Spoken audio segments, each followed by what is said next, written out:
شخص نیک ہے اس کی اولاد کو نیک بننے کے لیے زیادہ پاپڑ بیلنے کی ضرورت نہیں ہے. وہ تھوڑا کرے گی اللہ اسے وہاں تک لے جائے گا باپ کی وجہ سے.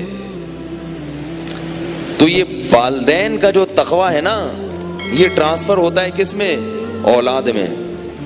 سورہ کہف میں اللہ تعالیٰ نے وہ واقعہ آئے گا انشاءاللہ بیان میں کہ موسیٰ علیہ السلام کو حضرت خضر کے پاس بھیجا. ایک دیوار گرنے والی تھی, حضرت خضر نے سیدھی کر دی. انہوں نے بتایا کہ میں نے اس لیے سیدھی کی ہے کہ اس دیوار کے نیچے یتیم بچوں کا خزانہ ہے. اگر یہ دیوار گر جاتی تو لوگ اس خزانے پہ قبضہ کر لیتے.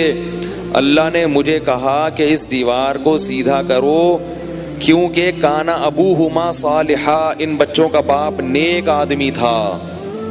غیب سے اللہ نے اس دیوار کے سیدھا کرنے کا انتظام کیا کہ باپ نیک تھا تو بچوں کو ضائع ہونے سے بچاؤں گا میں. تو جب یہ جوان ہو جائیں گے نا ان کو پتہ چلے گا پھر خود خزانہ نکال لیں گے وہاں سے. تو جب اللہ کسی کی دنیا کی اتنی فکر کر رہے ہیں باپ کی وجہ سے تو آخرت کی فکر نہیں کریں گے؟ اس پر کسی کو یہ اشکال نہ ہو کہ جس بیچارے کا باپ نیک نہیں ہے اس کو کیا قصور ہے. بھائی اللہ ظلم تھوڑی کر رہے ہیں, جو بھی آنا چاہے گا ہدایت کے دروازے کھلے ہوئے ہیں. لیکن جس کا باپ نیک ہے اس پر اللہ زیادہ انعام کر رہے ہیں.